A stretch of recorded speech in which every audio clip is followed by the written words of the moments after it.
Hi hello ನಮಸ್ಕಾರ. ನಿಮಗೆಲ್ಲರಿಗೂ ಸ್ವಾಗತ ಆಶಾ ಅಡುಗೆ ಮನೆಗೆ. ನೀವು ಕೂಡ ದಿನ ಒಂದೇ ಥರದ ಬ್ರೇಕ್ಫಾಸ್ಟ್ ತಿಂದು ಬೋರ್ ಆಗಿದ್ರೆ ಏನಾದರೂ ಡಿಫ್ರೆಂಟ್ ಮಾಡಬೇಕಂತ ಇದ್ದರೆ ಒಂದು ಹಾಫ್ ಕಪ್ ಹೆಸರುಬೇಳೆ ಇದ್ದರೆ ಸಾಕು. ಈ ಹಾಫ್ ಕಪ್ ಹೆಸರುಬೇಳೆಯಿಂದ ತುಂಬಾ ಟೇಸ್ಟಿಯಾದ ಈ ಹೆಲ್ತಿ ಬ್ರೇಕ್ಫಾಸ್ಟ್ನ ಟ್ರೈ ಮಾಡಿ. ತುಂಬಾ ಟೇಸ್ಟಿಯಾಗಿ ರೆಡಿ ಆಗುತ್ತೆ. ಹಾಗಾದರೆ ಇದನ್ನು ಯಾವ ರೀತಿ ಮಾಡಬೇಕನ್ನೋದನ್ನು ನೋಡೋಣ ಬನ್ನಿ. ಇದನ್ನು ಮಾಡಲಿಕ್ಕೆ ಎಲ್ಲಕ್ಕಿಂತ ಮುಂಚೆ ನಾನು ಒಂದು ಹಾಫ್ ಕಪ್ ಆಗುವಷ್ಟು ಹೆಸರುಬೇಳೆಯನ್ನು ತೆಗೆದುಕೊಂಡಿದ್ದೇನೆ. ಇದನ್ನು 1 ರಿಂದ 2 ಗಂಟೆ ಮುಂಚೆ ನಾವು ಇದನ್ನು ನೆನೆಸಿ ಇಡಬೇಕಾಗುತ್ತೆ. ಈ ರೀತಿಯಾಗಿ ಚೆನ್ನಾಗಿ ಹೆಸರುಬೇಳೆನ ನೆನೆದ ಮೇಲೆ ಇದನ್ನು ಚೆನ್ನಾಗಿ ವಾಶ್ ಮಾಡಿಕೊಂಡು ಇದನ್ನು ಮಿಕ್ಸಿ ಜಾರ್ಗೆ ಹಾಕ್ಕೋಬೇಕು. ಇದನ್ನು ಚೆನ್ನಾಗಿ 1 ರಿಂದ 2 ಸರ್ತಿ ವಾಶ್ ಮಾಡಿ ಅದರ ನಂತರ ಮಿಕ್ಸಿ ಜಾರ್ಗೆ ಹಾಕಿ. ಇವಾಗ ನೋಡಿ ನಾನು 1 ಕಪ್ ಆಗುವಷ್ಟು ಇಲ್ಲಿ ಅವಲಕ್ಕಿನ ತೆಗೆದುಕೊಳ್ತಾ ಇದ್ದೇನೆ. ಇದನ್ನು ನೀವು ವಾಶ್ ಮಾಡಿ ಕೂಡ ತಗೋಬೋದು, ಇಲ್ಲಾದರೆ ಹಾಗೆ ಕೂಡ ಯೂಸ್ ಮಾಡ್ಬೋದು. ಅದರ ನಂತರ ನೋಡಿ ನಾನು 1 ಕಪ್ ಆಗುವಷ್ಟು ಇಲ್ಲಿ ಸಣ್ಣ ರವೆನ ಯೂಸ್ ಮಾಡ್ತಾ ಇದ್ದೇನೆ. ಅದನ್ನು ಹಾಕಿದ ನಂತರ ನೋಡಿ ನಾನು 1 ಕಪ್ ಆಗುವಷ್ಟು ಇದಕ್ಕೆ ಮೊಸರು ಇದ್ದರೆ 1 ಕಪ್ ಆಗುವಷ್ಟು ಹಾಕಿ, ಇಲ್ಲ ಮಜ್ಜಿಗೆ ಇದ್ದರೆ ನೀವು ಇಲ್ಲಿ 2 ಕಪ್ ಆಗುವಷ್ಟು ಮಜ್ಜಿಗೆನ ಹಾಕಿ.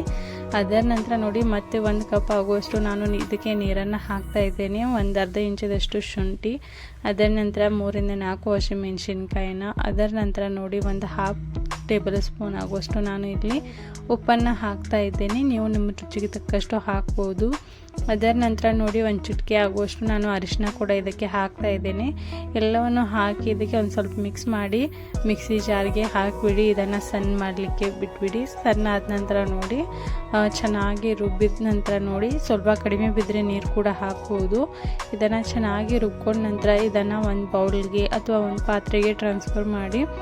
ಈ ರೀತಿಯಾಗಿ ಟ್ರಾನ್ಸ್ಫರ್ ಮಾಡಿದ ನಂತರ ನೋಡಿ ನಾನು ಇದಕ್ಕೆ ಒಂದು ಪ್ಯಾಕೆಟ್ ಆಗುವಷ್ಟು ಈನೋನ ಹಾಕ್ತಾ ಇದ್ದೇನೆ.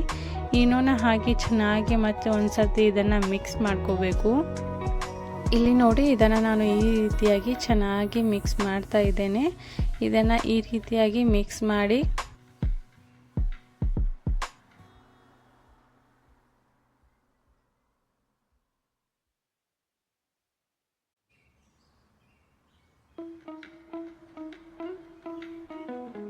ಈ ರೀತಿಯಾಗಿ ಇದನ್ನು ಮಿಕ್ಸ್ ಮಾಡಿದ ನಂತರ ನೋಡಿ ಒಂದು ತಟ್ಟೆಗೆ ಸ್ವಲ್ಪನೇ ಆಯಿಲ್ನ ಅಪ್ಲೈ ಮಾಡಿ ಇದನ್ನು ಚೆನ್ನಾಗಿ ಸವರ್ಕೋಬೇಕು ಆಯಿಲ್ನ. ಈ ರೀತಿಯಾಗಿ ನೀವು ಎಷ್ಟು ಪ್ಲೇಟಲ್ಲಿ ಇದನ್ನು ಹಾಕಿ ಇಡ್ತೀರಲ್ವ ಅಷ್ಟು ತಟ್ಟೆಗೆ ನೀವು ಆಯಿಲ್ನ ಹಚ್ಚಿ ಈ ಬ್ಯಾಟರ್ನ ಹಾಕಬೇಕಾಗುತ್ತೆ. ಈ ಬ್ಯಾಟರ್ ನೋಡಿ ಹಾಕುವಾಗ ನೀವು ತಟ್ಟೆಗೆ ಹಾಫ್ ಆಗುವಷ್ಟೇ ಮಾತ್ರ ನೀವು ತಟ್ಟೆಗೆ ಹಾಕಬೇಕು. ಇನ್ನು ಹಾಫ್ ಇದು ಉಬ್ಬಿ ಹೆಚ್ಚಿಗೆ ಆಗುತ್ತೆ. ಅದ್ರಗೋಸ್ಕರ ನೋಡಿ ಒಂದು ಹಾಫ್ ಪ್ರಮಾಣದಲ್ಲಿ ಮಾತ್ರ ತಟ್ಟೆಗೆ ಹಾಕಿ. ಅದರ ನಂತರ ನೋಡಿ ನಾನು ಇದಕ್ಕೆ ಕೆಂಪು ಖಾರದ ಪುಡಿನ ಮೇಲಿಂದ ಸ್ವಲ್ಪ ಹಾಕ್ತಾ ಇದ್ದೇನೆ. ಅದರ ನಂತರ ಸ್ವಲ್ಪ ಕೊತ್ತಂಬರಿ ಹಾಕ್ತಾ ಇದ್ದೇನೆ. ಇದನ್ನು ಹಾಕಿ ಒಂದು ಪಾತ್ರೆಯಲ್ಲಿ ಅಥವಾ ಒಂದು ಕಡಾಯಿಯಲ್ಲಿ ನೀರನ್ನು ಬಾಯ್ಲ್ ಮಾಡಲಿಕ್ಕೆ ಇಡಿ. ಅದರ ನಂತರ ಅದರ ಮೇಲೆ ಈ ರೀತಿಯಾಗಿ ತಟ್ಟೆ ಇಡಿ. ತಟ್ಟೆ ಇಟ್ಟ ನಂತರ ಇದನ್ನು ಇದರ ಮೇಲೆ ಮುಚ್ಚಳ ಇಟ್ಟು ಇದನ್ನು ಒಂದು 10 ರಿಂದ 15 ನಿಮಿಷವರೆಗೂ ಚೆನ್ನಾಗಿ ಸ್ಟೀಮ್ ಆಗಲಿಕ್ಕೆ ಬಿಡಿ. ಇದನ್ನು ಚೆನ್ನಾಗಿ ಕುದಿಲಿಕ್ಕೆ ಬಿಡಿ. ಈ ರೀತಿಯಾಗಿ ಚೆನ್ನಾಗಿ ಸ್ಟೀಮ್ ಆದ ನಂತರ ನೋಡಿ ನಾವು ಇದನ್ನು ಕಟ್ ಮಾಡಬಹುದು. ಒಂದು 15 ನಿಮಿಷವರೆಗೂ ಇದನ್ನು ಹಾಗೆ ಬಿಡಬೇಕಾಗುತ್ತೆ. ಅಲ್ಲಿವರೆಗೂ ನೋಡಿ ನಾವು ಇಲ್ಲಿ ಚಟ್ನಿನ ರೆಡಿ ಮಾಡ್ಕೊಳ್ಳೋಣ. ಚಟ್ನಿನ ರೆಡಿ ಮಾಡಲಿಕ್ಕೆ ನಾನು 1/4 ಕಪ್ ಆಗುವಷ್ಟು ಇಲ್ಲಿ ಶೇಂಗಾ ಕಾಳುಗಳನ್ನು ಯೂಸ್ ಮಾಡ್ಕೋಬೇಕು. ಅದರ ನಂತರ ನೋಡಿ ನಾನು 1 ಟೇಬಲ್ ಸ್ಪೂನ್ ಆಗುವಷ್ಟು ಕೊತ್ತಂಬರಿ ಬೀಜನ ಹಾಕ್ತಾ ಇದ್ದೇನೆ.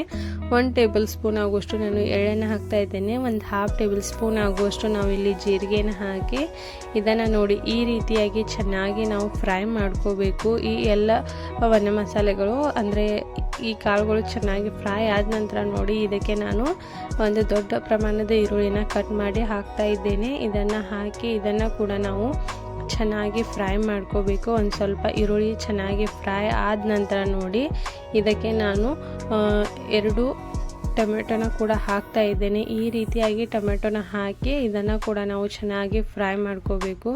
ಈ ಎಲ್ಲ ಮಸಾಲೆಗಳನ್ನು ಚೆನ್ನಾಗಿ ಫ್ರೈ ಮಾಡ್ಕೊತಾ ಇದನ್ನು ಗ್ಯಾಸ್ನ ಮೀಡಿಯಮ್ ಫ್ಲೇಮಲ್ಲಿಟ್ಟು ಫ್ರೈ ಮಾಡಿ. ಇದು ಚೆನ್ನಾಗಿ ಫ್ರೈ ಕೂಡ ಆಗುತ್ತೆ. ಅದರ ನಂತರ ನೋಡಿ ಇದಕ್ಕೆ ನಾನು 3-4 ಹಸಿಮೆಣಸಿನ್ಕಾಯನ್ನ ಹಾಕ್ತಾ ಇದ್ದೇನೆ. ಒಂದು ಬೆಳ್ಳುಳ್ಳಿ ಗಡ್ಡಿನ ಮತ್ತು ಒಂದು ಅರ್ಧ ಇಂಚದಷ್ಟು ನಾನು ಶುಂಠಿನ ಕೂಡ ಹಾಕ್ತಾ ಇದ್ದೇನೆ. ಇದನ್ನು ಹಾಕಿ ಇದನ್ನು ಕೂಡ ನಾವು ಚೆನ್ನಾಗಿ ಫ್ರೈ ಮಾಡ್ಕೋಬೇಕು. ನಿಮಗೆ ಮೊದಲ ಅವಶ್ಯಕತೆ ಇದ್ದರೆ ಇಲ್ಲಿ ಒಂದು 1/2 ಟೇಬಲ್ ಸ್ಪೂನ್ ಆಗುವಷ್ಟು ಆಯಿಲ್ನ ಹಾಕಿ ಫ್ರೈ ಮಾಡ್ಕೋಬೋದು. ತುಂಬ ಚೆನ್ನಾಗಿ ಫ್ರೈ ಆಗುತ್ತೆ. ಇಲ್ಲ ಲಾಸ್ಟಲ್ಲಿ ಕೂಡ ಹಾಕ್ಬೋದು, ಇಲ್ಲ ಅಂದರೆ ಹಾಗೆ ಕೂಡ ನೀವು ಫ್ರೈ ಮಾಡ್ಕೋಬೋದು. ಅದರ ನಂತರ ನೋಡಿ ನಾನು ಒಂದು ಹಾಫ್ ಕಪ್ ಆಗುವಷ್ಟು ಇಲ್ಲಿ ಕೊತ್ತಂಬರಿ ಸೊಪ್ಪನ್ನು ಕೂಡ ಹಾಕ್ತಾ ಇದ್ದೇನೆ. ಕೊತ್ತಂಬರಿ ಸೊಪ್ಪನ್ನು ಹಾಕಿ ಕೂಡ ನಾವು ಇದನ್ನು ಕೂಡ ಚೆನ್ನಾಗಿ ಎಲ್ಲವನ್ನು ಮಿಕ್ಸ್ ಮಾಡಿ ಚೆನ್ನಾಗಿ ಫ್ರೈ ಮಾಡಬೇಕು. ಇಲ್ಲಿ ನೋಡಿ ಫ್ರೈ ಮಾಡಲಿಕ್ಕೆ ನಾನು ಒಂದು 5 ನಿಮಿಷವರೆಗೂ ಇದನ್ನು ಚೆನ್ನಾಗಿ ಫ್ರೈ ಮಾಡಿದ್ದೆ. ಅಂದರೆ ಈ ರೀತಿಯಾಗಿ ಫ್ರೈ ಆದ ನಂತರ ನೋಡಿ ಚಟ್ನಿ ತುಂಬ ಟೇಸ್ಟಿಯಾಗಿ ರೆಡಿ ಆಗುತ್ತೆ. ಈ ರೀತಿಯಾಗಿ ಫ್ರೈ ಆದ ನಂತರ ಒಂದು ಸ್ವಲ್ಪ ತಣ್ಣಗಾಗಲಿಕ್ಕೆ ಬಿಟ್ಟು ಈ ಮಸಾಲೆನ ಚಟ್ನಿ ಮಾಡಲಿಕ್ಕೆ ತೆಗೆದುಕೊಳ್ಬೋದು. ಈ ರೀತಿಯಾಗಿ ನಾನು ಮಿಕ್ಸಿ ಜಾರ್ಗೆ ಹಾಕಿ ಎಲ್ಲ ಮಸಾಲೆಗಳನ್ನು ಮಿಕ್ಸಿ ಜಾರ್ಗೆ ಹಾಕೋತಾ ಇದ್ದೇನೆ. ಇದನ್ನು ಹಾಕಿದ ನಂತರ ನೋಡಿ ಒಂದು 1/2 ಟೇಬಲ್ ಸ್ಪೂನ್ ಆಗುವಷ್ಟು ಉಪ್ಪನ್ನು ಹಾಕಬೇಕು. ಇದನ್ನು ಚೆನ್ನಾಗಿ ರುಬ್ಕೋಬೇಕಾಗುತ್ತೆ. ಈ ರೀತಿಯಾಗಿ ನಾನು ಸ್ವಲ್ಪ ನೀರನ್ನು ಹಾಕಿ ಈ ಚಟ್ನಿನ ಅಂದರೆ ರೆಡಿ ಮಾಡಿದ್ದೀನಿ. ಈ ರೀತಿಯಾಗಿ ನಾವು ಸ್ವಲ್ಪ ಒಂದು 1/2 ಕಪ್ ಆಗುವಷ್ಟು ನೀರನ್ನು ಹಾಕಿ ಚಟ್ನಿನ ರೆಡಿ ಆಗಿದೆ. ಇದನ್ನು ಯಾವುದೇ ರೀತಿ ಒಗ್ಗರಣೆ ಕೊಡೋ ಅವಶ್ಯಕತೆ ಇಲ್ಲ. ಇದೇ ರೀತಿಯಾಗಿ ನಾವು ತಿನ್ನಲಿಕ್ಕೆ ತುಂಬ ಟೇಸ್ಟಿಯಾಗಿ ರೆಡಿ ಆಗುತ್ತೆ.